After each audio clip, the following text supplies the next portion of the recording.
Hi.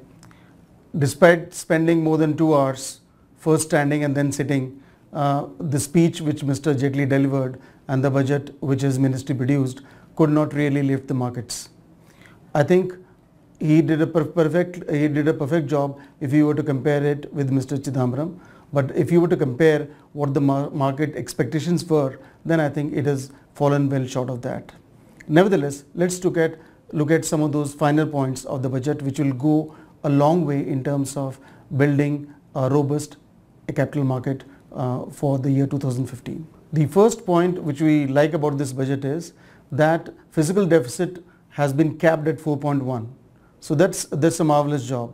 So this has two implications. The first implication is that inflation will not be that high because the government will borrow less, or not as high as compared to had it been a fiscal deficit of 4.5.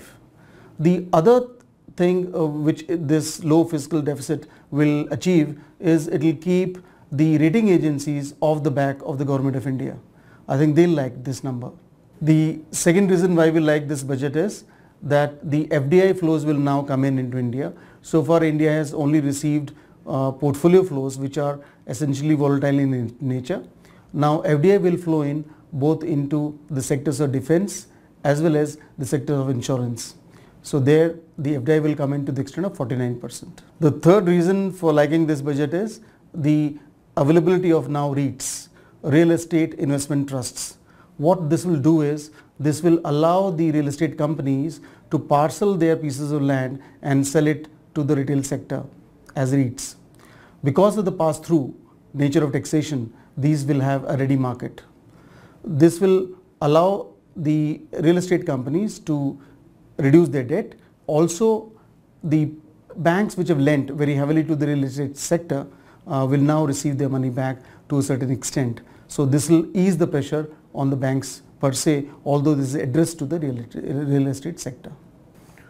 The fourth point is that this budget has allowed the banks to borrow funds for long-term capital, long-term investment in the infrastructure sector, and for this they've been allowed to borrow these funds with the least of the regulatory requirements. So therefore the regulatory requirements through which are applicable on other funds will not be applicable here, and therefore this will improve the profitability of these banks.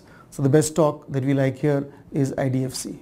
The last point why we like this is that it's very clear now that the FIIs who've been operating in the Indian capital markets by having their offices abroad will now have no hassles in terms of shifting office here, because there is very much clarity in terms of how they'll be taxed.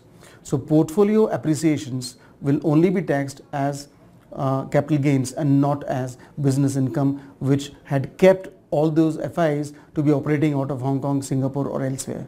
So India will not only get the FI inflows, it will also get the rent where these people stay, the offices and other ancillary services that Indians will give to them. Now let's come to the reason why what are the points that we don't like about this budget. The retrospective tax monkey still remains. That will continue to create some kind of flutter as far as the older investors are concerned. Also, when we talk about the FDI coming in the insurance, we shouldn't feel very great about it, because all the money has already come in by virtue of debt. It will only get converted. So it is not going to impact the overall scene of the country, but obviously the balance sheet of these companies will change, because debt will now get converted into equity, because a lot of money had been borrowed from their associates quite early in the form of debt. Coming to the point why it doesn't really fit into the image of Mr. Modi, or what the investors were thinking, to that extent the budget has not really met those expectations. That we were thinking that there will be a game plan of improving the efficiency of the PSUs.